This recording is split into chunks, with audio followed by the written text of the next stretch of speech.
रहती हो तो ऐसी। दो महिलाएं वृंदावन के आसपास रहती थीं और वृंदावन से थोड़ी दूर पर सब्जी बेचने के लिए आती थीं और रोज़ वो यमुना को पार करती थीं और यमुना को पार करके वृंदावन में सब्जी बेचती थी। जब उनकी सारी सब्जी बिक जाती थी तब वो अपने साथ जो खाना लाती थी, रोटी और मक्खन, उसको बैठ करके यमुना के किनारे खाती थीं और फिर नदी पार करके अपने गांव की तरफ चली जाती थीं। इसी तरह बहुत दिन गुजर गए। एक बार की बात है कि कहीं कथा हो रही थी तो वो जो दो महिलाएं थीं, एक का नाम था गंगा और एक का नाम था यमुना। दोनों में से एक ने कहा कि देखो कथा हो रही है। तो गंगा ने कहा कथा क्या होती है? तो उस यमुना ने कहा कि चलो वहीं चल के सुनते हैं, देखते हैं। तो उसको वहाँ से आवाज़ आ रही थी कि भगवान की भक्ति करो, भगवान की भक्ति करने से मनुष्य के सारे पाप धुल जाते हैं, मनुष्य का जीवन जो है बिल्कुल धन्य हो जाता है और भगवान की भक्ति में मनुष्य को बहुत ही चरम आनंद को प्राप्त होता है और वो भवसागर को पार कर जाता है। इस तरह की बातें सुन रही थी। अब वो सोचने लगी भगवान कहाँ मिलेंगे। उतनी देर में देखिए एक संत जा रहे थे झोला वोला लिए, तो उस संत के पीछे होली और संत गए वहाँ नदी के किनारे स्नान करने लगे, अपना झोला रख दिया। अब वो दोनों महिलाएं थी उस संत के झोले में, देखती क्या है कि भगवान इसी में होंगे। वो देखती हैं कि उनके झोले में एक लड्डू गोपाल जी थे और उस लड्डू गोपाल को निकालती हैं, देखती हैं अरे ये लड्डू गोपाल का पैर तो टेढ़ा है। और वो गंगा जो थी तुरंत अपने खाने का जो मक्खन है उनके पैरों में लगाने लगती है, क्योंकि उसको लगता है कि जो ये बाबा है संत, ये भगवान को झोले में रखा हुआ है, झोले में रखने से इनका दम घुटता होगा, उनके पैर टेढ़े हो गए हैं, इनको बड़ा कष्ट देता होगा। इस प्रकार उसने जो है खूब मक्खन रगड़ा। अब भगवान ने उसकी भक्ति देखी तो अपने पैर सीधे कर दिए। इतने में जो नहा धो करके जैसे संत बाहर आए तो संतों ने कहा अरे ये तुम लोग क्या कर रही हो? तो उसने कहा देखो तुमने भगवान के पैर टेढ़े कर दिए, भगवान को अंदर बंद करके रखते हो, देखो मैंने इसके भगवान के पैर सीधे कर दिए हैं। ये चमत्कार देख करके जो संत था भौचक्का रह गया। अरे उसने सोचा कि ये भगवान के पैर सीधे कैसे हो गए, तुम लोग कौन हो?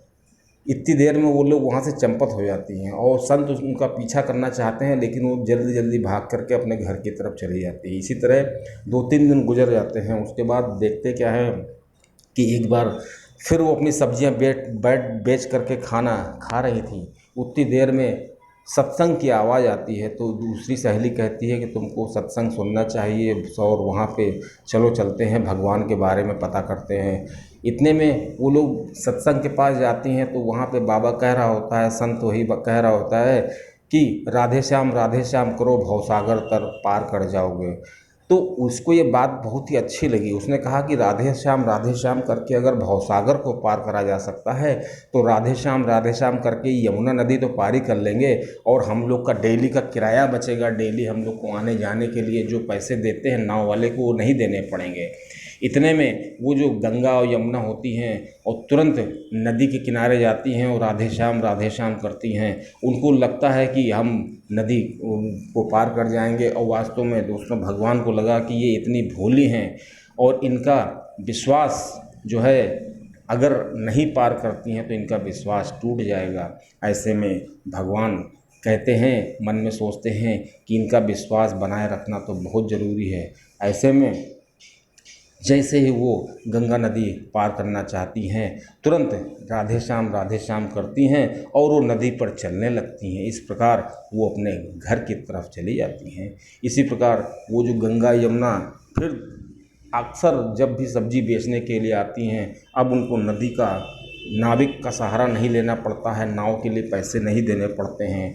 जब भी उनको गंगा पार करनी होती है तुरंत वो नदी पार करती हैं, राधे श्याम कहती हैं और नदी पार कर लेती हैं। दोस्तों ऐसे में गंगा यमुना सोचती हैं कि हमें अपने गुरु का धन्यवाद देना चाहिए जिसने मुझे ये सलाह दी और राधे श्याम कहने की, और मुझे उसका आभार व्यक्त करना चाहिए, मुझे उसे अपने घर बुला करके भोजन कराना चाहिए। ऐसे में वो सब संत के पास जाती हैं और उससे कहने लगती हैं कि आप मेरे घर चलिए भोजन करने।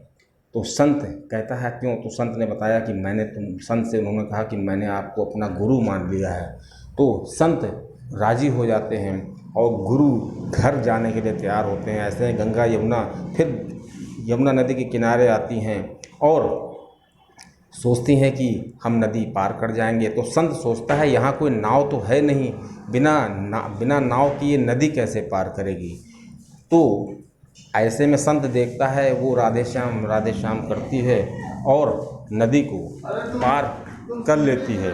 अब जब वो नदी को पार कर लेती है तो वो जो संत होते हैं वो सोचते हैं कि हम भी नदी पार कर लेंगे, लेकिन जो संत होते हैं वो नदी पार करना चाहते हैं लेकिन नदी पार नहीं कर पाते हैं, क्योंकि वो उनके अंदर विश्वास नहीं था। वो तो केवल सबको बताते थे कि राधे श्याम करो। ऐसे में वो जो गंगा यमुना होती हैं वो राधे श्याम कहते कहते नदी पार कर जाती हैं, लेकिन देखती हैं कि जो संत हैं वो नदी नहीं पार कर पा रहे हैं। पहले गंगा यमुना को लगता था कि ये संत जो हैं नदी पार कर लेंगे, क्योंकि इनको भी मालूम होगा राधे श्याम कह करके नदी को पार किया जा सकता है। तो जब ये चीज़ संत ने देखी तो बड़े अचंभे में आ गए। फिर गंगा यमुना फिर आई, इस छोर पे आई और संत को साथ लेने के लिए चलने लगी। और संत जैसे ही आगे चलता तो वो उस कमर तक उसके पानी आ गया। अब वो सोचने लगा मैं तो डूब जाऊंगा, लेकिन वो पानी उसको और डुबोने लगा। अब वो संत सोचने लगा कि ये कौन सी भूतनी है जो हमको मारना चाहती है। तो संत कहता है तुम लोग कौन हो, मुझे क्यों मारना चाहती हो? तो संत से उसने पूरी बात बताई कि मैंने आपका एक बार प्रवचन सुना था और उस प्रवचन में मैंने सुना था कि राधे श्याम कह के भवसागर को पार किया जा सकता है, और आप चाहती हैं कि मैं भी भवसागर पार करूं। भवसागर छोड़िए, नदी कैसे पार करूं? तो वो गंगा यमुना उससे कहती हैं कि तुम सच्चे मन से राधे श्याम करो और संत महाराज आप नदी पार कर जाएंगे। ऐसे में संत भी सच्चे मन से उसके कहने पर राधे श्याम करते हैं, और वो देखते क्या हैं कि देखते ही देखते वो नदी को पार कर गए। दोस्तों, इस प्रकार वो जो संत थे वो समझ गए कि इन महिलाओं की भक्ति कितनी सच्ची है और इनका मन कितना साफ है, कितना भोला है। अगर भोले मन से भक्ति की जाए तो भगवान को प्रकट होना ही पड़ता है, भगवान को अपना चमत्कार दिखाना ही पड़ता है। अब दोस्तों, अभी तक तो वो संत सबको बताते थे कि सीताराम और राधे श्याम करो, लेकिन अब वो उस नाम का महत्व समझने लगे और समझने लगे कि भक्ति के साथ साथ भोलापन भी ज़रूरी है। और जब भक्ति के साथ भोलापन हो जाता है तो भगवान को भाव मिलने लगते हैं। भगवान उसी भाव के भूखे हैं जो भाव उस यमुना और गंगा के अंदर थे। और इस प्रकार गंगा यमुना की